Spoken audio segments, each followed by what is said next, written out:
Olá, olá! Esse é o episódio número 2 do Journal Club, um espaço da Ânima Alimentar, onde a gente apresenta artigos científicos relacionados às dificuldades alimentares na infância. No primeiro episódio, a Ana trouxe a definição do distúrbio alimentar pediátrico por meio do artigo do consenso, falou dos termos, dos conceitos, né?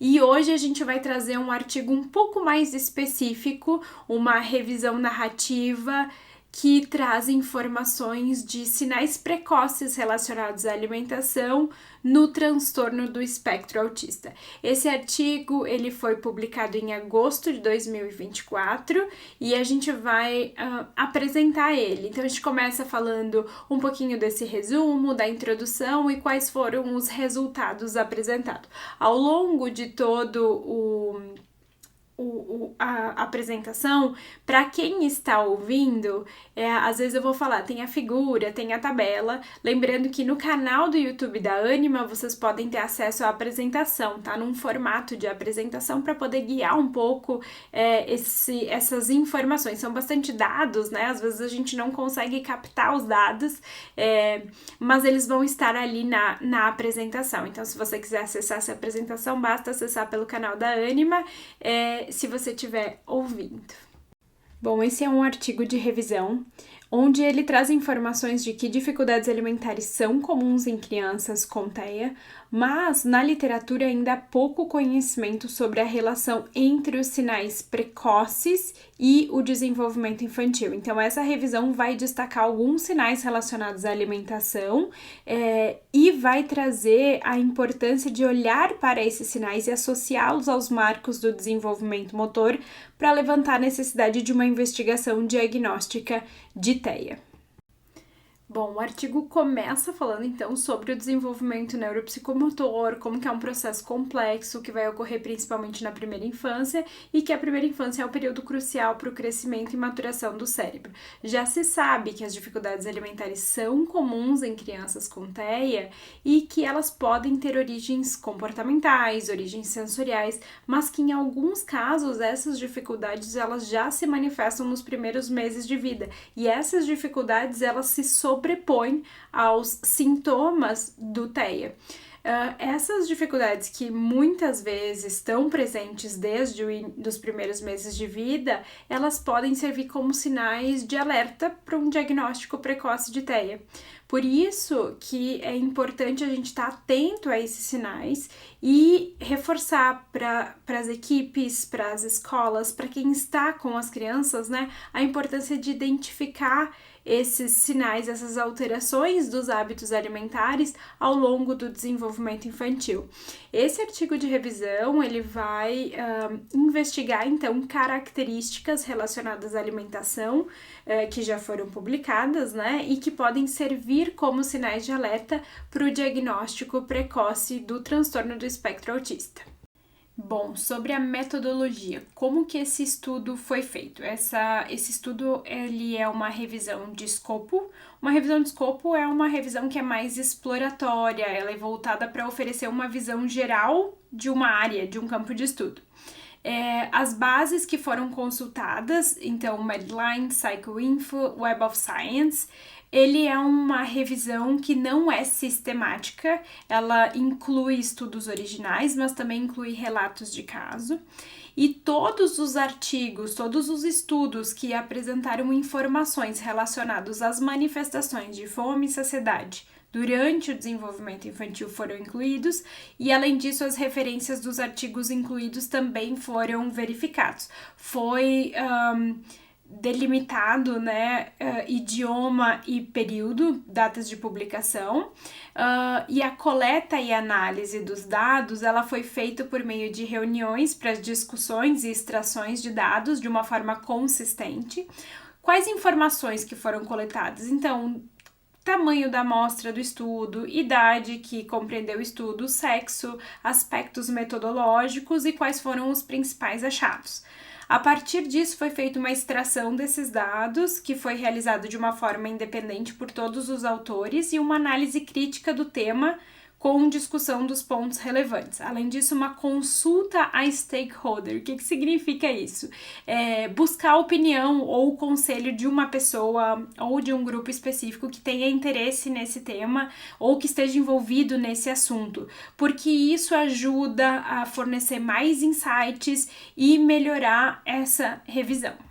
E aí, o que os autores encontraram? Eles encontraram diferentes informações para diferentes etapas do desenvolvimento e eles separaram em 7 tópicos onde eles apresentaram os principais achados. Esses tópicos foram habilidades nutricionais esperadas durante o desenvolvimento típico, habilidades alimentares em pacientes com TEA de 0 a 1 ano, de 1 a 3 anos e acima de 3 anos.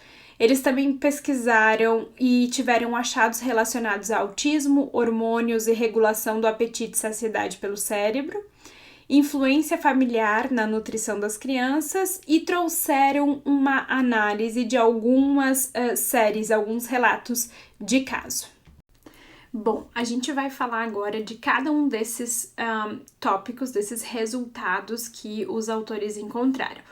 O primeiro resultado vai falar a respeito das habilidades nutricionais esperadas durante o desenvolvimento típico. E os autores começam a discussão, a apresentação dos resultados falando para saber se é considerado atípico, é preciso saber o típico detalhadamente. Então, a gente precisa entender sobre marcos do desenvolvimento. A gente precisa entender quais são as habilidades que são esperadas para determinada idade para conseguir entender se isso é considerado dentro da linha do desenvolvimento ou não. Então, eles referem sobre os marcos do desenvolvimento que atualmente são habilidades motoras e habilidades sociais e que esses marcos atualmente não incluem especificamente itens relacionados à alimentação. As habilidades de alimentação, elas são aprendidas desde a primeira infância e as habilidades nutricionais, a qualidade, precisa ser estimulada. Quando a gente pensa nas características do apetite ao longo da infância, os autores colocam que o apetite é uma característica complexa e que é suscetível a mudanças ao longo da infância, de acordo com diferentes fatores, e essas mudanças vão incluir características ambientais, então influências ambientais, como o ganho de peso gestacional, modo de alimentação, qualidade da alimentação, mas também como podem ser influenciadas pelo desenvolvimento cognitivo. A capacidade de identificar fome e saciedade parece diminuir com o tempo. Quando a gente pensa na interação comportamental durante as refeições, entende-se que durante o desenvolvimento típico existe um aumento dos sinais de engajamento. Então, a gente começa a entender mais como que aquela criança está funcionando nos momentos de refeição. Às vezes, a gente vai ter mais sinais visuais, às vezes começam sinais verbais, mas a gente começa a perceber que existe uma identificação, essas pistas começam a ser reconhecidas e essas pistas vão melhorando. Então, no desenvolvimento típico, a gente espera que esses sinais, eles vão evoluindo com a idade. E os sinais de desengajamento, então quando não quer mais, parecem permanecer estáveis, então não é que vai piorar os sinais de desengajamento com o passar do tempo. Os autores também pontuam alguns estudos onde a gente consegue entender um pouco sobre como é a resposta à saciedade e as mudanças de comportamento no desenvolvimento típico. Então, sabe-se que as respostas de saciedade diminuem com a idade e que o comer emocional aumenta.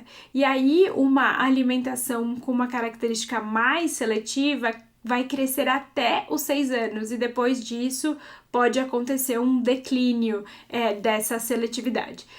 Os sinais de fome e saciedade, eles são compreendidos de maneira diferente em cada fase do desenvolvimento. Então, a criança que é recém-nascida, ela consegue expressar sinal de fome e saciedade. A gente já consegue fazer uma leitura de sinal de fome e saciedade desde um recém-nascido até um bebê que está em introdução alimentar, até um bebê de 1, de 2, de 3 anos, uma criança de 1, 2, 3 anos, né?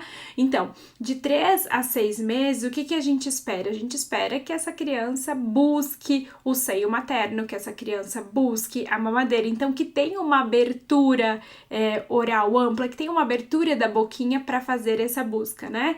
Dos 6 aos 18 meses, lembra que 6 meses é onde começa a introdução alimentar.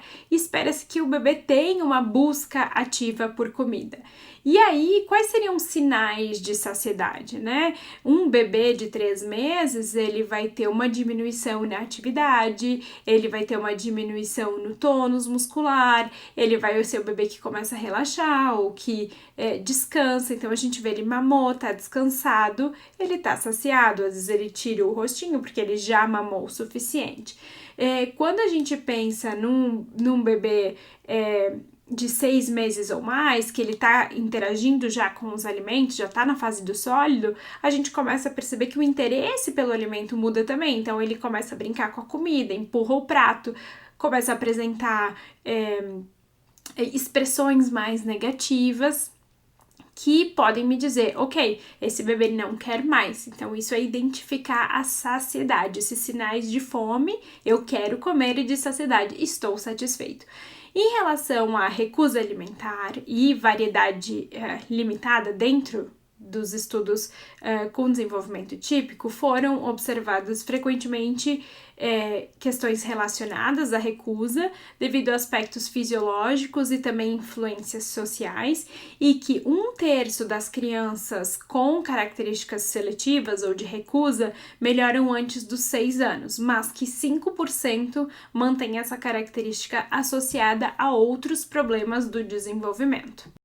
Bom, em relação aos sinais de fome e saciedade, isso é algo que a gente fala muito, né? E a importância de identificar sinal de fome, a importância de identificar sinal de saciedade, muitas vezes a gente orienta isso para os pais, né? Será que os pais sabem identificar? A gente precisa ajudar nesse processo de identificação.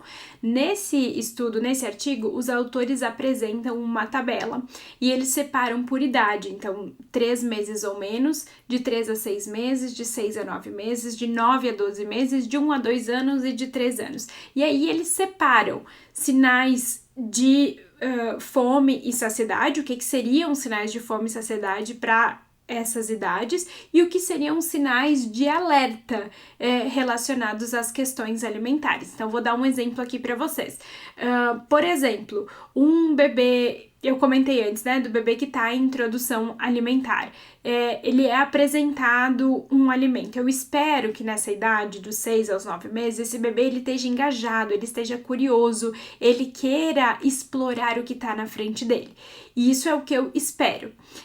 Um bebê que olha o alimento, não apresenta interesse, não tem curiosidade, não se interessa, tem algum comportamento de recusa, de aversão na maioria das refeições que são apresentadas para ele, e isso já é um sinal de alerta. Então, um bebê que tem uma baixa aceitação ou uma resistência a trocar utensílio, a trocar o lugar da refeição, já começa a apresentar características de rituais, de querer sempre o mesmo alimento, sempre da mesma maneira, já lá com 8 meses, talvez 9 meses. Então, nesse período aí, entre 6 e 9 meses, eu espero que o bebê esteja ativo, explorando. Se eu não tenho um bebê ativo explorando, eu já tenho um bebê que manifesta questões relacionadas à recusa, isso já pode ser um sinal de alerta pra gente.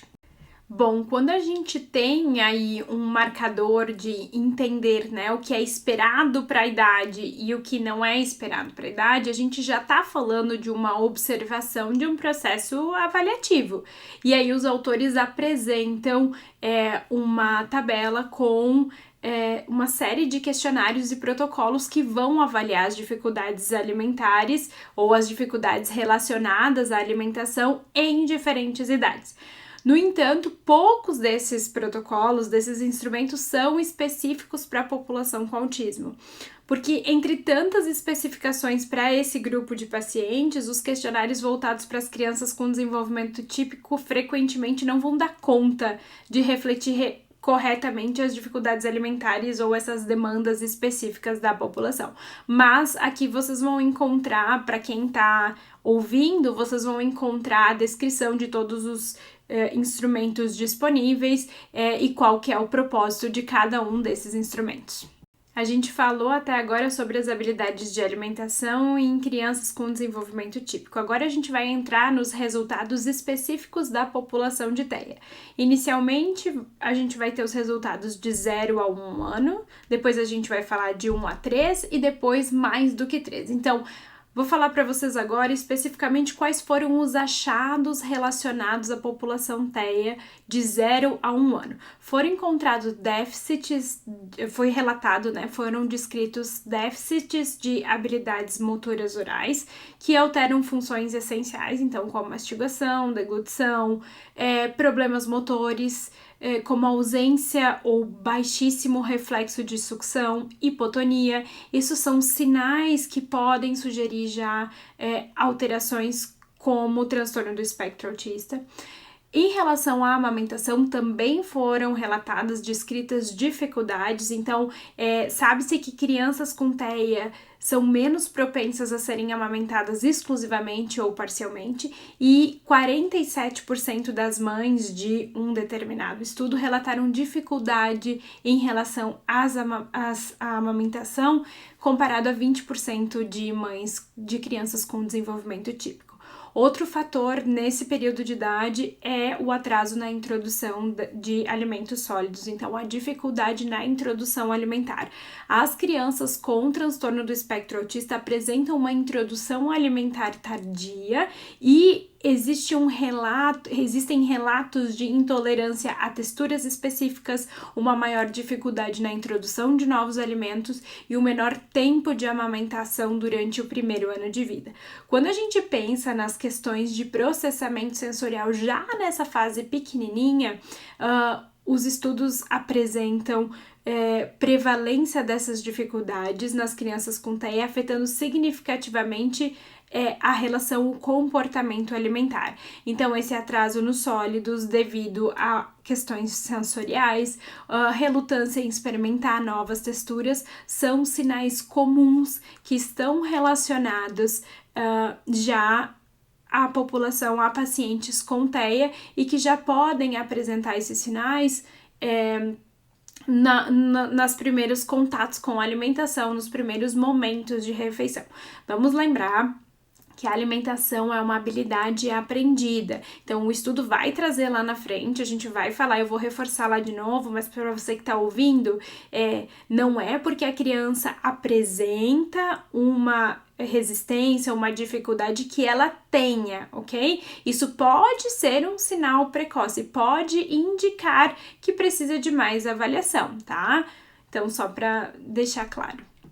Quando os autores trazem as habilidades alimentares na população de 1 a 3 anos de idade, eles ainda reforçam que as dificuldades alimentares vão persistir além da infância com pacientes de TEA e que existe uma inapetência orgânica que pode ocorrer por volta dos 2 anos, mas o consumo de alimentos acaba diminuindo e acompanhando um crescimento mais lento. Então, dentro do desenvolvimento, a gente espera que ao redor de 2 anos ocorra uma diminuição do apetite. Mas no caso da população TEA, o consumo desses alimentos acaba, sim, também diminuindo. O comportamento alimentar de crianças com TEA é uma preocupação constante para os pais, para os cuidadores, porque frequentemente eles estão enfrentando dificuldades devido a uma recusa e algumas exigências específicas quanto ao utensílio, onde comer, como apresentar determinado alimento.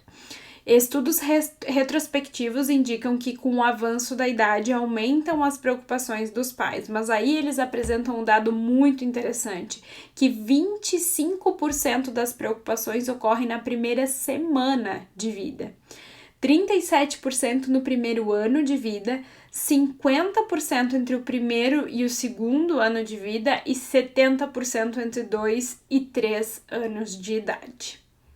Bom, ainda nessa faixa etária de 1 a 3 anos, diferentes estudos encontraram que as dificuldades alimentares continuam aumentando com o tempo.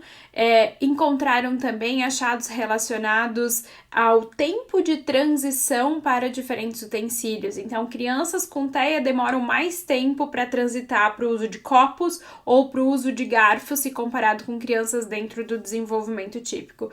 Algumas preocupações em relação à alimentação já começam a ser observadas de acordo com a idade. Então, aos 15 meses já começa a se observar uma dificuldade de estabelecer uma rotina alimentar, já se começam a observar preferências alimentares, enquanto que aos 2 anos, além das dificuldades de rotina, de preferências alimentares, começam a aparecer mudanças de temperamento, né? Um estudo específico que avaliou vídeos e interações de mães e crianças também observou uma maior recusa alimentar e a tendência das crianças com TEA de levantar e se movimentar sem propósito durante os momentos de refeição. Um estudo de coorte de 348 indivíduos com sintomas de TEA entre 1,5 a 4 anos, dessa população, 53% apresentaram problemas em relação à alimentação durante esse período de acompanhamento. Quando se pensa no desenvolvimento das habilidades alimentares em pacientes com TEA acima de 3 anos, os principais achados, as principais discussões desse artigo são da preocupação continuada dos pais em relação às dificuldades alimentares, porque à medida que as crianças com TEA envelhecem, essas dificuldades permanecem e acabam afetando as refeições e as relações familiares, né? As crianças começam a apresentar, então, uma correlação positiva entre idade e aumento dessa recusa alimentar ou de rituais alimentares, ao contrário das crianças com desenvolvimento típico. Então, esse aumento constante de resistência para comer, recusa alimentar, dificuldade de comer em qualquer ambiente, então precisando aí de situações específicas, os movimentos, né, os rituais específicos que compõem o momento de refeição. Um estudo de coorte com 4.155 crianças com sintomas de TEA aos 3 anos demonstrou uma forte correlação entre sintomas de TEA e problemas alimentares, com previsão de aumento dos sintomas de TEA aos 6 anos de idade. E um estudo com crianças entre 4 e 17 anos demonstrou que aproximadamente 19% das crianças com TEA apresentavam, então, recusa alimentar ou seletividade alimentar associada a uma ausência de fome, além de comportamentos ritualizados e maior dificuldade em mudanças durante as refeições. Bom, em relação às questões hormonais, regulação de apetite, saciedade, a nutrição do nosso corpo vai ser controlada por complexos processos fisiológicos, como hormônios, né, que vão regular fome, apetite, metabolismo. E o que se sabe, o que as pesquisas entendem hoje é que já existem variações específicas de determinados hormônios na população TEA que são distintas da população com desenvolvimento típico, né? Então, essas variações interferem tanto nas questões relacionadas às altas taxas de obesidade, quanto também nas dificuldades de perceber fome e saciedade. Quando a gente passa a analisar o tópico, os achados das influências familiares na alimentação da criança, as pesquisas indicam que o envolvimento familiar tem grande influência nos padrões alimentares, uma vez que os estilos alimentares parentais podem afetar as preferências alimentares e também os comportamentos alimentares. Um dos achados é que o estilo parental coercitivo, aquele estilo de chantagem, de negociação, de barganha, esse estilo parental, ele está associado a níveis mais altos de recusa e de neofobia. O que é a neofobia? É o medo do novo. Então, aquela criança que não quer provar, que tudo que é novo, ela tem muito receio. muitas vezes isso está relacionado também a esse estilo parental mais coercitivo. Em crianças com TEA, as preocupações com a alimentação elas são comuns, frequentes, principalmente relacionados à falta de variedade alimentar, porque isso pode levar a questões nutricionais, então uma subnutrição ou uma ingestão excessiva de algum determinado alimento, e essas questões muitas vezes acabam sendo negligenciadas pelos profissionais, porque a pergunta é, tá comendo bem? E aí não entra nessa especificidade das variedades, das questões nutricionais ou do encaminhamento para um profissional específico, né?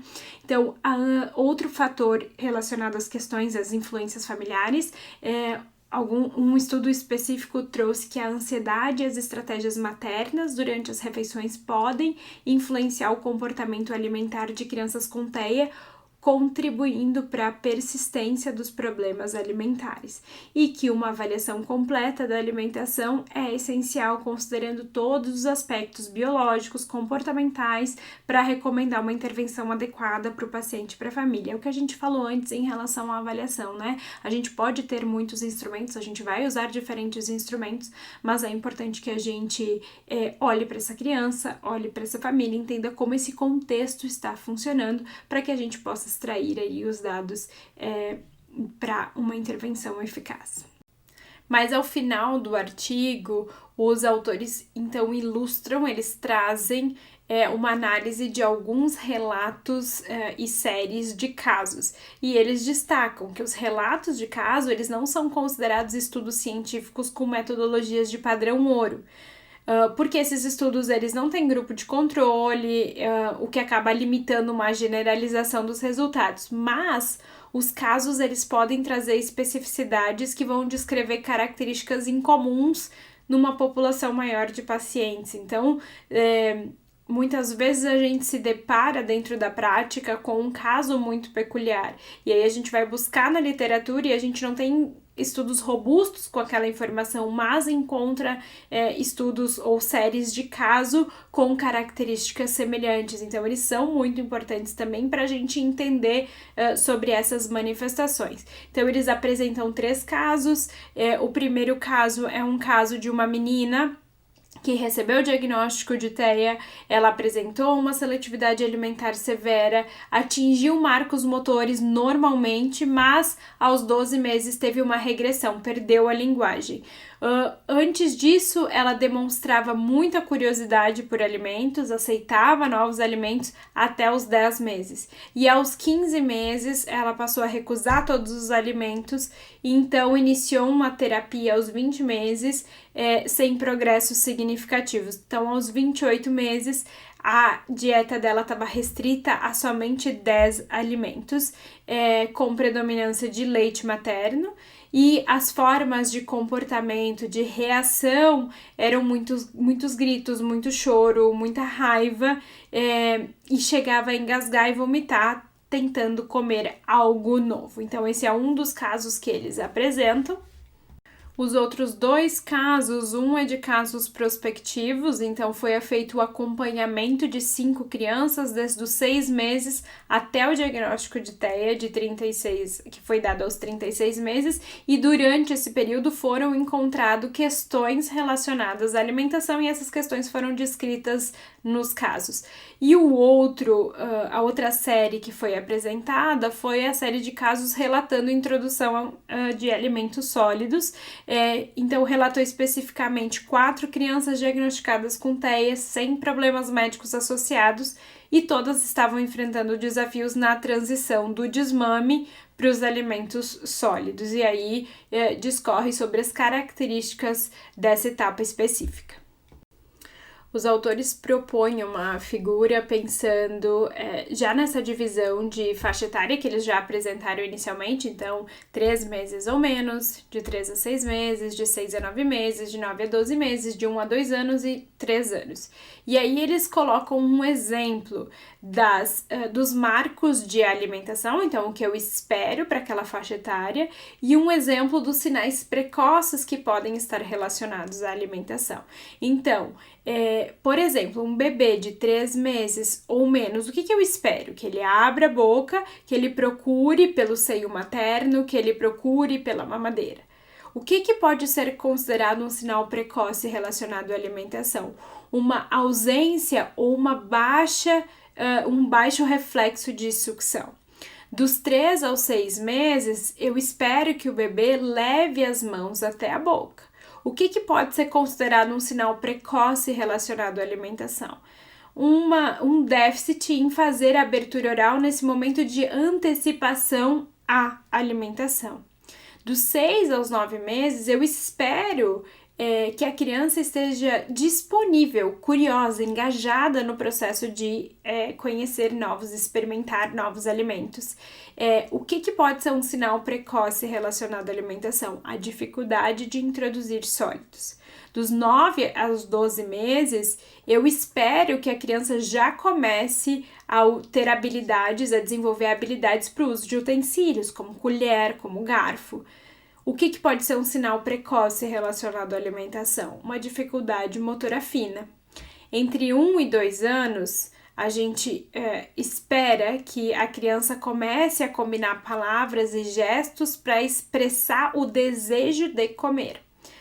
Quando a criança tem comportamentos inadequados durante os momentos de refeição ou inapropriados, isso pode ser um sinal precoce relacionado à alimentação. E ao redor dos 3 anos, a gente espera que a criança entenda essas questões sociais relacionadas aos momentos de refeição.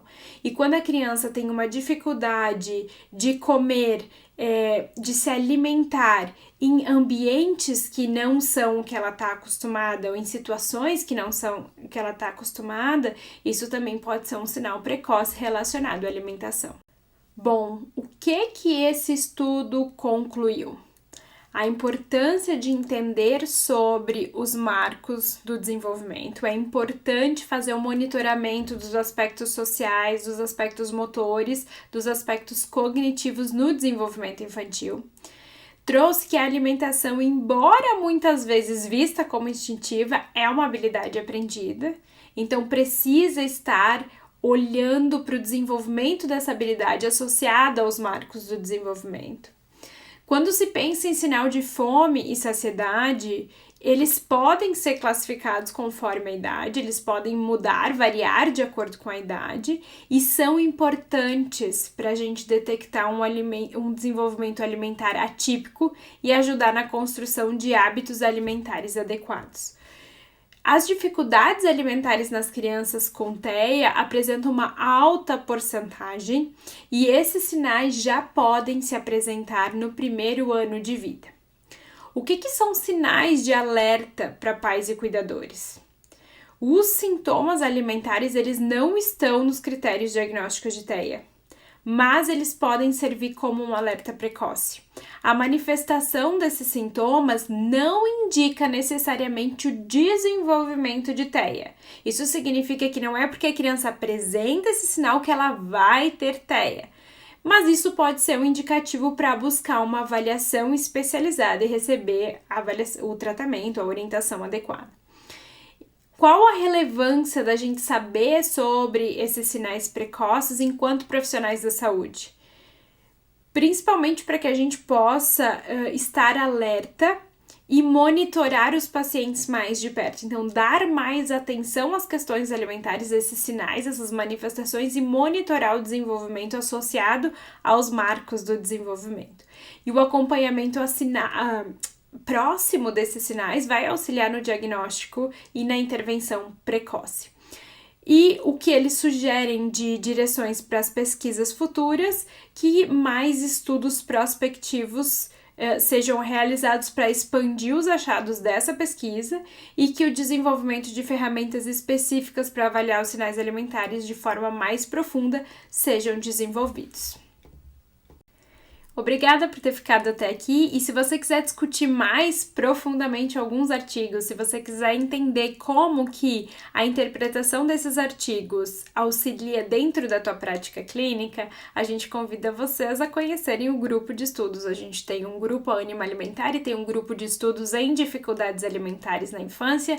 Os encontros são mensais, é um grupo que é fechado, e nesse grupo acontece discussão de artigo associado à discussão de caso clínico. Então fica o convite para vocês conhecerem.